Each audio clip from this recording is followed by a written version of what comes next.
The Godfather is perhaps the greatest film ever made. One of the few films which can wrestle this title from the film is the movie's own sequel, The Godfather Part 2. In Francis Ford Coppola's sequel, New York Don Michael Corleone is now the most powerful gangster in the country, having handed over the responsibilities of running the old Corleone crime family to his capo Peter Clemenza. After Clemenza's death, which occurs before the film takes place, the reins of the Corleone crime family are handed to Clemenza's loyal capo, Frank Pentangeli, also known as Frankie Five Angels. Though he doesn't appear in the first film, Pentangeli, we're told, is a loyal capo and long-time member of the Corleone crime family. Though he is rash and emotional, he is highly respected and well-liked given his loyalty to the family and his knowledge of the streets. As Michael says to him, "I like you. You were loyal to my father for years." And that loyalty was rewarded when Frank is given control over the New York Corleone operations. The novel The Family Corleone, a prequel to The Godfather which is based on an unpublished screenplay by Mario Puzo, tells us that Frank Pentangeli worked for powerful crime boss Giuseppe Mariposa, who was at war with Don Vito Corleone, but Pentangeli switched sides, and since then he has remained fiercely loyal to the Corleones. In The Godfather Part 2, Michael is attempting to separate himself from the street world of New York, having moved on to bigger and better things, such as a deal he is in the middle of with businessman Hyman Roth regarding casinos in Cuba. Pentangeli is dismayed when Michael refuses to intervene when Pentangeli's turf is infringed upon by the Risotto brothers, gangsters who work for Hyman Roth, as this might cause issues with Michael's dealings with Roth.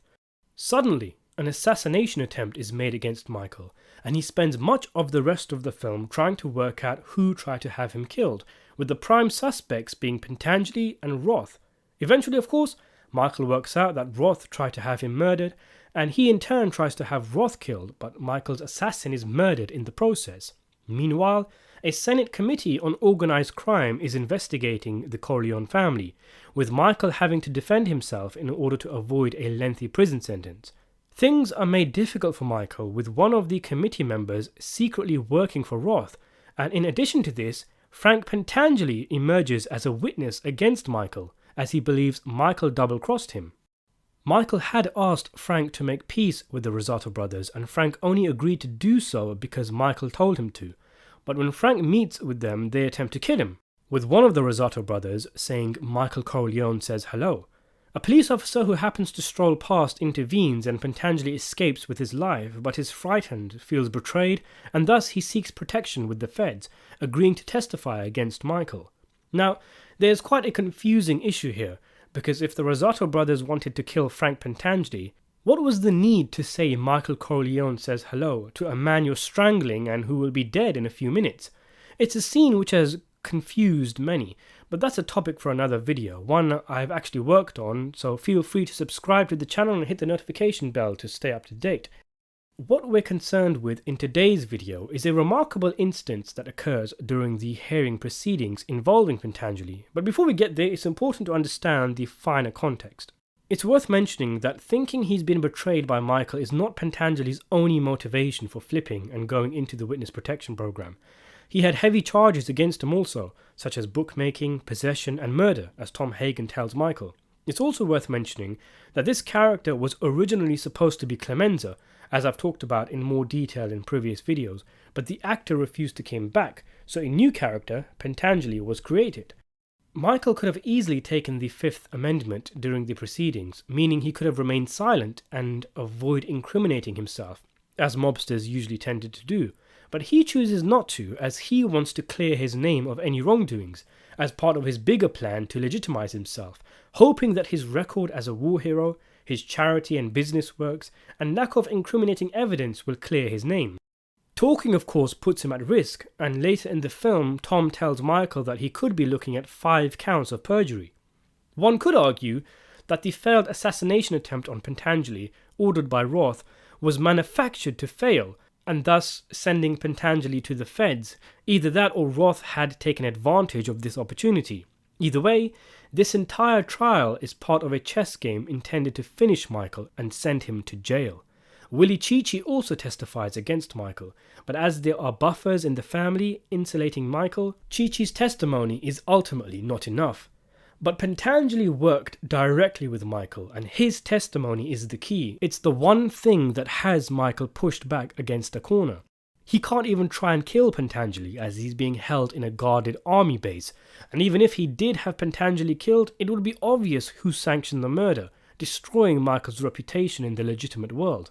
Michael didn't even know Pentangeli was alive before the committee made it clear to him they had a witness, and when he questions Tom, Tom says, "Roth, he engineered it, Michael. He played this one beautifully." Michael, a man who outsmarted the 5 families of New York, the wild card who proved to be more cunning than everyone else in the game, is stuck, cornered and out of ideas, and facing defeat at the hands of perhaps his most cunning enemy, Hyman Roth, who is pulling the strings from the shadows.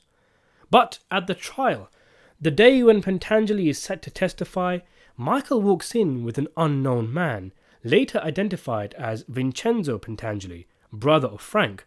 Frank is relaxed and joking, but when he sees his brother, his face instantly drops. The brother himself is making a transfixed expression which does not appear readable. We get a quick cut to Michael's reaction, the man who has orchestrated this moment, who looks between the two brothers, assessing Frank's reaction. And following this, Frankie, who turns around to look at his brother when being questioned, denies he was ever part of any Corleone crime family and murdered on behalf of Michael. The entire court is sent into a frenzied uproar, adjourned, and as Frank walks out, his brother Vincenzo nods to him. And thus Michael, after looking like he was out for the count, is free. So what on earth made Frank, who seemed like such a cocksure character, instantly double back on his statement and change his mind, with it all being a simple glance shared between him and his brother? When Kay asks Michael, he simply said, "It was between the brothers, Kay. I had nothing to do with it." So in other words, it appears the movie leaves it up to the audience's imagination, but there are clear indications once the culture of La Cosa Nostra has been taken into account. You have to remember the film is set at a time, in fact the film was made at a time, when mobsters becoming federal witnesses was not a regular occurrence. The first major instance, the first major violation of omerta, the Mafia Code of Silence, was Joseph Valachi, who became a state witness only a few years before the Godfather book was even published, and funnily enough, like Pentangeli, it is thought that Valachi also thought his mob bosses were out to kill him. So within the context of the film's setting, the idea of a mobster, a high-ranking one at that, testifying against organized crime is unheard of. One interpretation is that Michael was silently showing Frank that he was in possession of his brother, that if he went ahead with testifying, he would kill his brother. One could make an argument that Vincenzo has a look of fear on his face, a look of pleading towards his brother not to go ahead with what he is doing. But in my opinion, this is a rather weak interpretation and not the most powerful around. Plus, it's implied that Vincenzo is a powerful member of the Sicilian mafia, so it's unlikely that Michael actually possessed the power to take out Frankie's brother without facing repercussions from the Sicilians. Perhaps Michael is telling Frank that he didn't try and kill him by bringing his brother. In other words, would your brother and I walk in and sit together if I had tried to have you killed? Another possible reason for bringing Vincenzo is that Michael is showing Frankie how far his reach is, that if he can get to Frank's brother, he can get to his children and other members of his family. We know how much Frank's family means to him, as later in the film it is only after their safety is guaranteed that he agrees to kill himself. There is an implication that Frank's children were living with Vincenzo in Sicily, so they may have been harmed or disowned if Frankie testified, not by Michael, but by Vincenzo himself, which brings us closer to the true reason why Frankie changed his mind about flipping. Vincenzo lived in Sicily his whole life. He is part of the Sicilian mafia through and through. He endears his country and his culture's values and lifestyle so much that we are told he even leaves and goes back to Sicily after the trial without having dinner, and the proceedings were so important to him that he came at his own expense. Frank also mentions that he could have, if he wanted to, come to America and start his own family, but nothing can keep him away from his own country. Vincenzo lives and breathes omerta. He likely has never known life without it. What Frankie was doing was against mafia principles, to talk to the police, American police at that, to go against your own people, your principles and traditional values, and brazenly in front of hundreds of people, thousands if you count those watching on television. It would be sickening for Vincenzo, so he must have come to America as soon as he heard. No doubt Michael played his part in getting word to Vincenzo. It was an embarrassment. It brought dishonor upon Frank and his family. He would be instantly disowned by his family back home, and if an opportunity rose where they could get their hands on him, they would kill him. And the Sicilian mafia is thought to be much more vicious than the Italian-American one, so they would likely target Frank's children, much like how Don Corleone was targeted as a child in the flashback scenes by a mobster. Seeing Vincenzo reminded Frank of the code these men followed and grew up believing. Michael Corleone has appealed here to Frank's old-school principles, making him an offer he can't refuse by reminding him who he is and where he comes from. Remember the scene towards the end of the film between Pentangeli and Tom Hagen, where Frank says, "He's 10 times tougher than me, my brother. He's old-fashioned." He clearly loves and respects his brother. Now go back to the scene with Vincenzo. Look at his expression, and imagine being looked at that by your older brother who you respect and love. Look at his expression with this context. Look at the shock, the disappointment, the disgust, and quite frankly the hurt at what Frankie has done. It's like he's saying, just with his face, "How could you do this, Frank? How could you dishonor yourself?" It's a very deep scene, and considering it's so integral to the film's plot, it's a testament to the film that the audience's intelligence is not insulted by a character having to explain this occurrence in the film.